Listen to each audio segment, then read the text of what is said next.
Welcome to the GTN Show. In today's show, we have 3D printed bike shoes. And Christian Blummenfelt's Kona Olympic double just got a little bit easier. Plus, qualification closes for the inaugural Collins Cup, which takes place in just less than 3 weeks.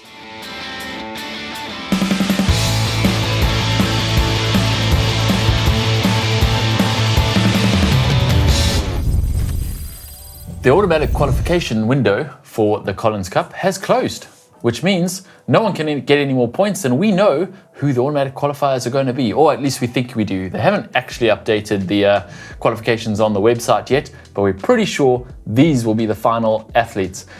We thought we'd see some big movers in those last weekend of racing. There were 3 big 70.3s, but nothing too much.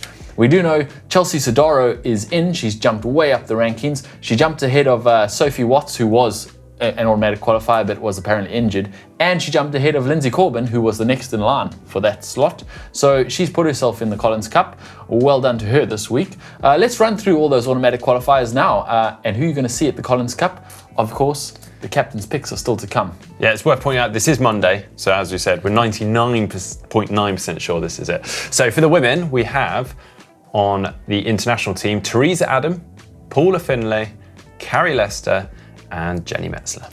And on the men's side of the international team, it's Lionel Sanders leading the field there, Braden Curry, Sam Appleton from Australia, and Max Newman from Australia. Whoa, it's a solid team, isn't it? However, moving on over to the Europeans, we're not biased, but it's quite impressive. The women's side, we've got Daniela Reef, Annie Haug, Lucy Charles-Barkley, and Holly Lawrence. Pretty solid team. Yep. And if you think that's solid, on the men's side, Jan Frodeno heads up the European team with Guustavv Eden, Joe Skipper, and Patrick Langer. A couple of Ironman World Champions in there. USA, just as good. We've got Sky Munch, Heather Jackson, Jackie Herring, and Chelsea Sodaro. And then the men for the USA team, 2 impressive races this weekend. Sam Long heads them up, Rudy von Berg in second, Matt Hansen and Ben Canute are the automatic qualifiers there.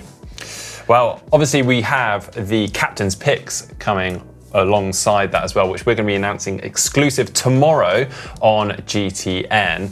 So that's 2 more women, 2 more men for each team, and we don't really have any idea who they're going to be. The captains can pick any pro that is a pro, basically. Yeah, it even doesn't RTU, WTCS races, Olympic gold medalists. Yeah, it doesn't even have to necessarily be the 5th and 6th in the rankings. They could go down to 150th and pick out Laura Duffy, for instance. Or they could go the 5th and 6th in the rankings. For the European, that would be Emma Pallant, who just won Boulder, would be in there potentially. But they could also go Seb Keenley, who's ranked 10th at the moment, or Javier Gomez. Could be his swan song maybe in Europe. He's a strong who knows? And of course, Olympic gold medalist Christian Blummenfelt. Well, could, but I mean, he's got a hectic schedule, as we discussed last week. On the USA team, Taylor Knibb. What an impressive performance this weekend, which we'll get onto in a moment.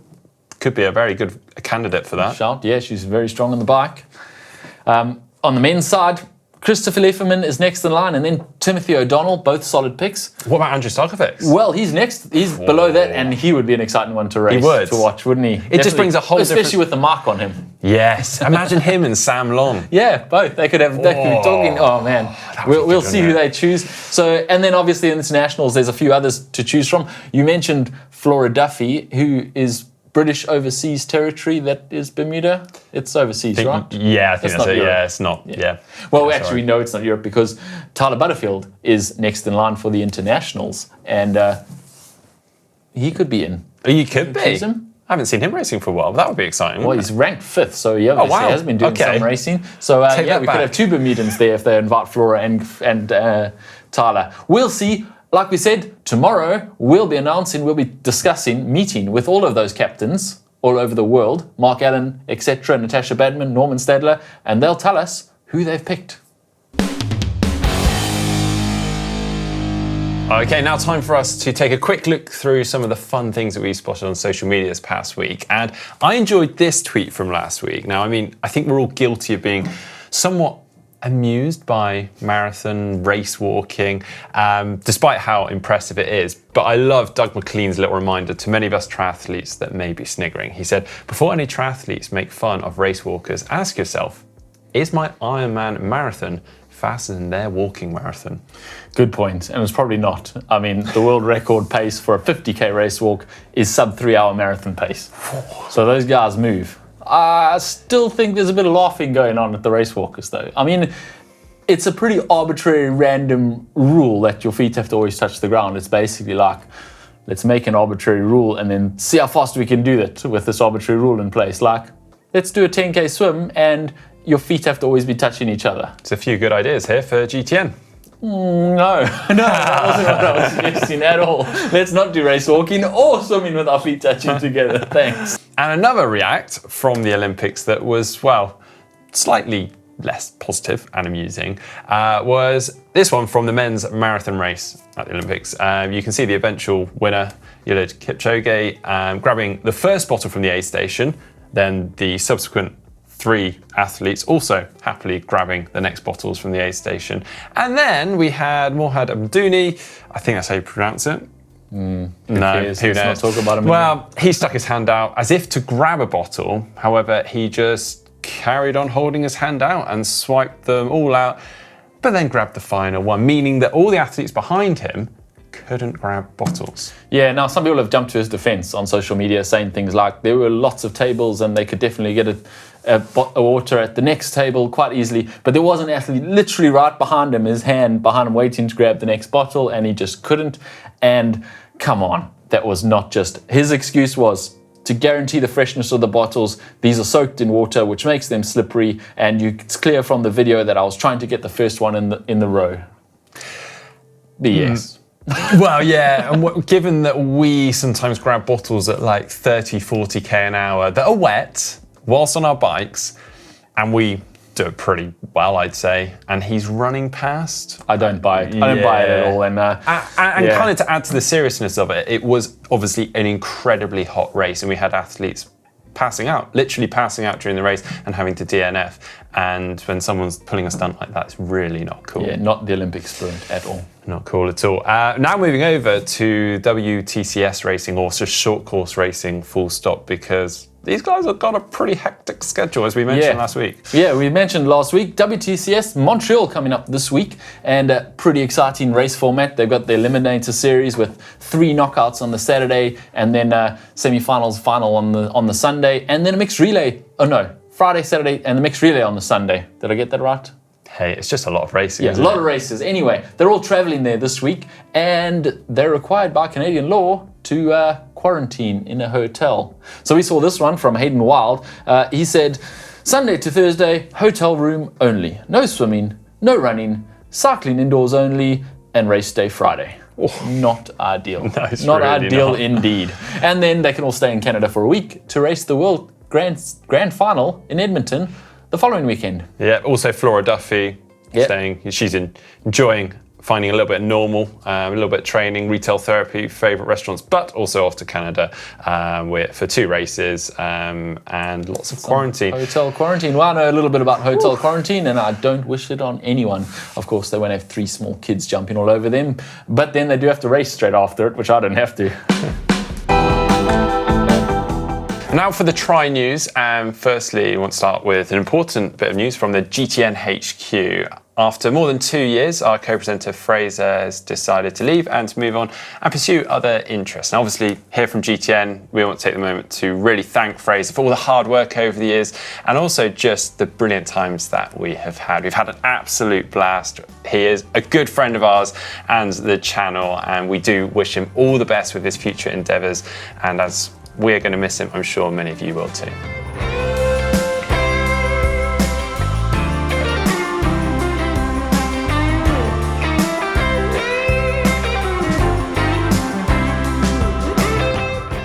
Cheers. Cheers. Day 3, time to put the coffee on. Mark, I don't think Andy wanted his trophy. Mark, he didn't, like, Andy didn't even take the trophy back with him. Oh, man, well, that'll fit perfectly in the GTN. And you did come second after. I did. Perfect. That's going to look beautiful. Look at it. Yeah, pride of place. Oh. Centerpiece.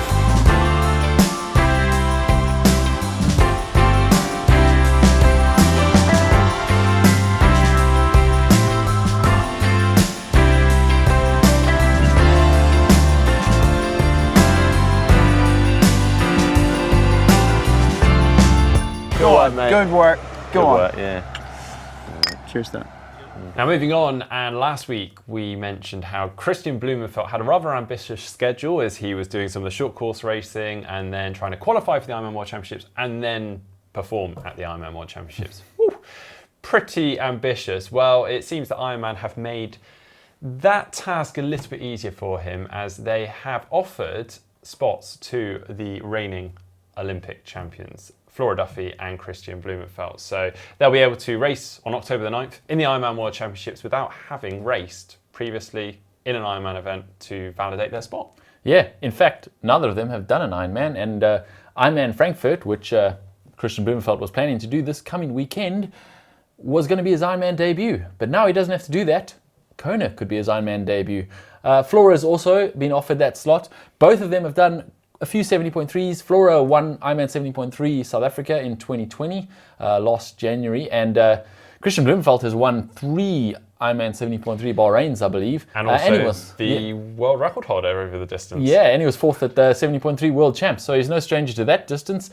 But Ironman's a whole different kettle of fish, and he has never done one. But we could see a pretty amazing Ironman debut happening this year. Yeah, it's I think it's great for the sport that they've been given that invitation by Ironman, if a bit uncharacteristic of Ironman. Yeah, it does seem a bit potluck, doesn't it? But Yeah. hey, it's cool, and we're going to get to hopefully see some of the best athletes. Yeah, I don't think we'll aren't we? see Flora there, but it's going to be pretty cool to see Christian there. Moving on, in the past week in the world of triathlon news, you may have noticed some rumours around a positive doping result in competition at the Tokyo Olympic Games in triathlon. Now, we have a little bit of clarity around what's gone on here before everyone speculates too much. Now, Yulia Yelestrova, who represents the Ukraine, had actually failed a in-competition test at a race in the Ukraine prior to the Olympic Games for EPO. Yeah, that was announced only 3 days before the women's race, so on the 24th of July, and she had already travelled to the Olympic Games. Now, once she was there, she had an out-of-competition test on the 23rd of July, the day before World Triathlon was informed of her positive test at that race in June. And, surprise, surprise, she did another positive sample in that out-of-competition test, again for recombinant erythropoietin, or EPO. And so now she's got 2 positive tests to her name. She was pulled out of the games because of the original in-competition test, so she wasn't going to start anyway. And the results have been handed over to World Triathlon to hand down that sanction. We don't yet know what that sanction's going to be. We hope they throw the book at her, to be honest. And, Well, yeah, when you scroll down to the bottom of the results, actually, it does say suspended or temporary suspension, and then obviously this has all come out in due course. So yeah, before you start worrying, this in-competition testing at Tokyo Olympic Games, it wasn't. It's actually in competition prior to the Olympic Games, and this was an out of competition just a couple of days prior. Yeah, it wasn't an Olympic Games test. It was done by the AOC at the Olympic Games because she was there. I think they tested everyone out of competition. But yeah, she's out of the sport anyway, at least for a while, we hope. Now moving on, and imagine having never completed or even attempted, for that matter, a triathlon, yet signing yourself up to arguably one of the most epic ultra triathlons across Great Britain. Well, that is exactly what Frank Tinsley's plan is. Now, Frank is a former Royal Marines commando, and his plan is extreme. He plans to travel the length of the Great British Isles from the southernmost point at Land's End to the northernmost point at John O'Groats. And rather than just cycling that distance, which a few people have done, including our fellow presenters at GCN And myself. recently, yeah, Just saying. and Mark, just saying, he plans to go over the highest peaks, running them, and swim the longest lakes, and cycle the rest of the way. He has named it the Talisman Triathlon, and he's doing it all in the aid of a mental health charity, Calm. Yeah, now interestingly, that charity, Calm, has answered over 190,000 calls and chats just during this previous lockdown. Well, since the beginning of the first lockdown. That is a call every 61 seconds and potentially life-saving in some instances. And it costs around £8 per call for them to be able to put that on. So a very worthy cause. Now, he's not just doing this over months and years, he's doing it all in hopefully 14 days. Just an idea of what his grueling schedule looks like. Day 1 cycle 551 kilometers from Land's End to Lake Bala. I'm not sure. That's me done. I'm not sure you can even do that in one day, but he intends to. The next day he's going to swim 6Ks across Lake Bala. It's all right. Which is okay. Maybe he'll have a bit of a rest, yeah, and make up some of that time he lost on day one. And then the following day, run 63 kilometers in Snowdon, the highest peak in the British Isles. And then cycle 260 kilometers, and then swim 18 kilometers in Lake Windermere, and then run 29 kilometers up Scafell Park, and then cycle 355 kilometers from Scafell Park to Loch Awe, and then swim 41 kilometers across Loch Awe, and then run 103 kilometers up Kinlochleven and Ben Nevis, and then finally cycle 302 kilometers from Ben Nevis to John O'Groats. Woo! Yeah, woo, indeed. Ouch. Well, we wish him the best of luck. It's extreme. Well, you know what, James? I feel like we haven't spoken about the Olympics for very long. Really? Yeah. So, back in with some more Olympics news. Have you heard, though, what they're saying about the athletics track in Tokyo? Performance improving? Exactly. The designers are claiming that it is a performance-enhancing or improving track. Yeah. Now, every Olympics, Mondo, the Olympic track makers, release a new Olympic track. They build it from scratch. It's always brand new. It's not something that's been used before. And this time, they say they've used hexagonal rubber bits in a 14 millimeter thick surface, and it creates little air pockets, and it provides a 1 to 2% performance improvement to all the runners. They say it's almost a bit like a trampoline effect. Yeah. But also adding some cushioning. But I think it's this trampoline effect that everyone is jumping on. And I'm sort of wondering whether the designer maybe should have kept quiet, because it's kind of created quite a lot of speculation. That teamed with the advancements in running shoe technology and the benefits we're seeing in that. And then the track, we are obviously seeing some very fast times, partly due to performance improvements. But you have to wonder, don't you? Yeah, I find these kind of things a little bit unfair on the athletes that do some amazing performances and incredible performances, and everyone goes, yeah, but the shoe's faster and the track's faster, that's why they broke the world record, even though they've put in 20 years of hard work to break that world record. So that aspect of it seems a little unfair, but as far as fairness with your competition goes, everyone's running on the same track, quite literally. Yeah, level playing field. Their response, those designers said, what you're seeing is evolution. Clearly, every time there is an Olympic Games, we try to improve the formulation of the material, and Tokyo is no difference. But, I mean, what are your thoughts? Fair or unfair? On to some tech news. If you haven't been watching the Olympic Games, you might not have noticed it, but if you have, you couldn't help but notice that fancy bike that the British track team was riding. It's the Hope HBT track bike, and Hope have now announced that they're going to release an HBTT bike specifically for time trials and triathlons. Now, obviously, they're going to have to make some changes to that track bike because very different things that need to go on when you're out on the road, not least of all some brakes and some gears, but also, they're going to do some shock dampening, they're going to do some performance improvements before you can safely ride it outdoors. But pretty exciting project. They've released a kind of initial prototype, but they said it's probably going to look a little bit different when it does eventually get launched, hopefully next year. Yeah, as you said, I think a lot of things are going to need to be tweaked. They've got these wide arching forks at the moment, and also the rear stays to help improve aerodynamics. But that probably is going to be, feel very different out on the road, and all the external factors with that, the wind, etc. One thing they have said will probably change is it will become a one-by system as well. So what you're seeing currently is just a very initial prototype. What you'll probably see in the coming months may look rather different, but nonetheless, I mean, with Lotus and Hope all jumping in on this together, I imagine it's going to be pretty special. Yeah, we're pretty excited to see it. And on with some more Olympic news, because Mark says we haven't had enough Olympic news. The latex skin suit, well, it's not actually a fully latex skin suit. That would be a little bit weird, but it is a skin suit with latex coating over it. And the idea being obviously that latex is a lot slicker when it comes to the air, and they're allowed to do this now because the UCI have changed their rules a little bit. So it used to be all suits had to be 100% permeable, and now they don't have to be 100% permeable anymore. That rule's gone out the window. So they're playing with all these new technologies, and one of them is latex. So these suits, they've coated them in latex and put little tripwires on there so that the seams are gone, the rough fabric is gone, and they're much smoother and faster. The Australians were wearing it, what they call the Champion System Aero Project Speed Suit. Sorry, not the Australians, the New Zealand team is wearing it in this Olympics. You can buy it for just $2,900 US. Yeah, the reason it's available is because that's a UCR rule that is still in place. You have to be able to buy it as a member of the public before they're allowed to use it on the track. So they said, yeah, it's available. It's $2,900. It's a very aero and potentially hydrophobic suit, which could mean it's great for triathlon. Yeah, but it's not very breathable and maybe fine for a few laps of a track, but going 112 miles through the Kona heat with something on your back that's very aerodynamic but doesn't breathe may not be too functional. It would probably also melt in Kona onto your back.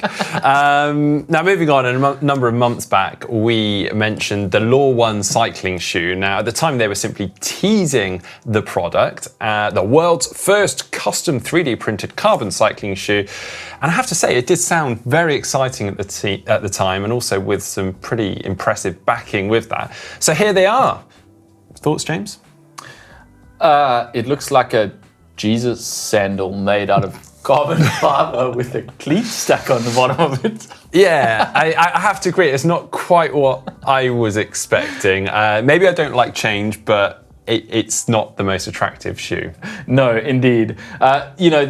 So their technology is you get an iPhone app, it scans your shoe, your foot, you send that off to them, and they custom print your own bike shoes.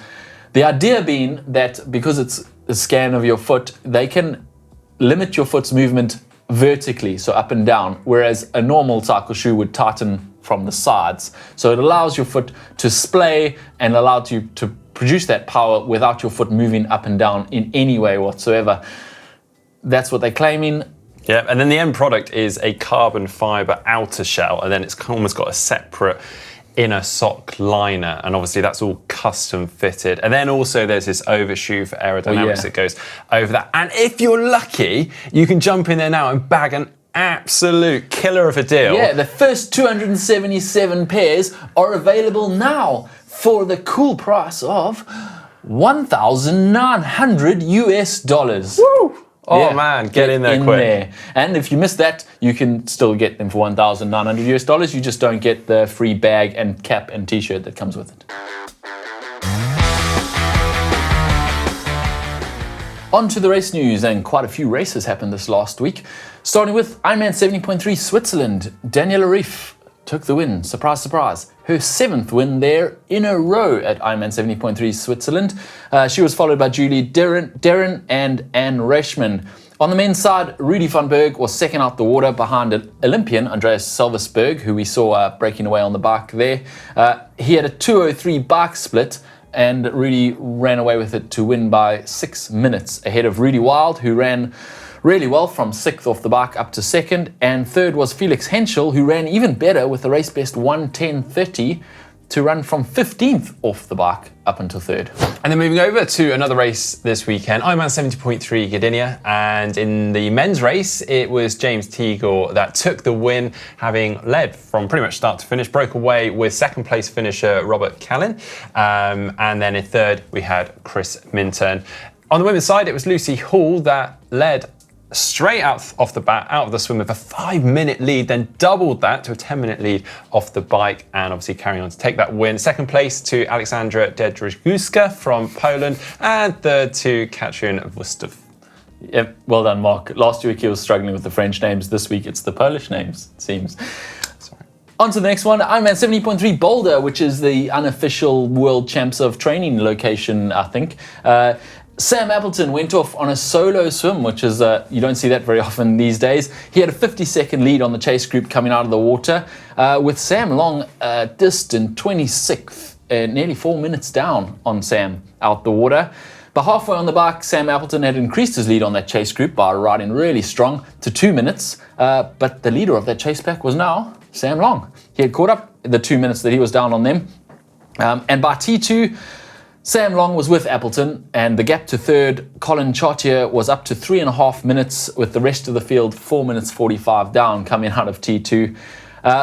Sam Long backed that up with a 1:12 run and was totally at home. Literally, that was where he was born and raised, in Boulder. And he won handily. Sam Appleton held on to second, and Colin Chartier third. And we might see those two Sams go up against each other in the Collins Cup in a couple of weeks, because they both qualified. On the women's side, Taylor Knibb, fresh off her silver at the Olympics in the mixed relay, on the same bike that she rode in the mixed relay. No time trial bike for her. Don't know whether she doesn't own one or she just chose to, but it served her well. She was leading solo with a trio of Metzler, Pallant-Brown and Oliveira, around 1 minute 40 back on her. They started the run still 1 minute 22 down, but Pallant-Brown put in a really solid 1:17 run to take the win. Taylor Knibb taking second, and Jeannie Metzler from South Africa in third. Well, also we had none other than Norseman on this week, and obviously it hasn't been on for the past year, but wow, Norway really welcomed those athletes in with some pretty impressive conditions. They had very strong winds, which just, well, it goes with the iconic Norseman feel and event. All eyes were on Alan Hovde, previous Norseman winner, this weekend, and also Flora College, who has won 2019 Swissman, but also was runner-up to Lucy Gossage a few years back. Now, unfortunately for Alan Hovde, he actually had some issues during the race. He's been struggling with some heart arrhythmia issues, still managed to finish on the podium, but it was the 2020 Ironman Tallinn winner, age group winner, John Breivold, that actually took the win. He's come from a cycling background and really seems to have taken to triathlon very well in a short space of time. So that was very impressive from him. And then it was actually Julie Aspensletten that took the win on the women's side, with Flora College having to settle for second. Some proper Norseman conditions served up for them. The photos from the top at the finish, you've been there. Pretty brutal. Yeah, I mean, it looked worse for those guys. Yeah, for some reason there wasn't much of a crowd there to cheer them. Yeah, funny that. Why. Finally, Xterra Portugal also happened this week. Felix Faricia from France taking the win there ahead of Ruben Rizoffa, and Francois V was third. On the women's side, Celeta Castro from Spain was first, with Louise Fox and Pauline V making up the podium. We also have some events coming up over the next week or two. We have the WTCS Montreal, as we've mentioned already, with the Super Eliminator format and the mixed relay. Also, the big one in France, Embrunman, the big, hard one. I've done that a few times. It's a brutal one. You've won it, so talk us through it. I mean, it's brutal. You start in the dark. You start the swim in the dark, and you just don't know where you're going. You just jump in and follow a little lantern on a boat. 3.8k swim. Then it's 188k bike, including the Col des Ardes, which is brutal. A solid hour and a half climbing at race pace, and then you descend the other side, and then you get back to town, and it's a 42k run of hills basically the whole time. It is brutal, but an awesome event, and good luck to everyone taking part in that. So good to see that happening again after it couldn't happen last year. Also, this weekend coming up, they have the European Champs for Ironman. Separate races for the men and the women. The women, Ironman Finland, will have their European Champs, and then the following day in Frankfurt, the men's Ironman European Champs. Time to look at some of the things you guys have sent us, and remember, you can upload your own photos, videos, any content really. Use our uploader and we'll feature it in a future episode.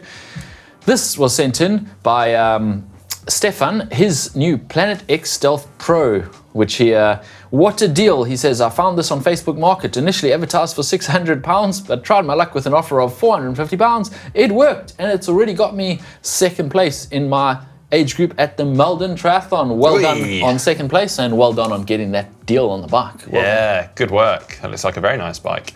Talking of nice bikes, moving on to Nicholas with his Canyon Speedmax from Chesterfield in the UK. He said, I've always wanted tan walls tyres, so finally pulled the trigger. Hopefully they make me as fast as they look. I think he's got some Vittoria courses on there. Very nice choice indeed. They do look fast. Tan walls are coming back after a 20-year absence.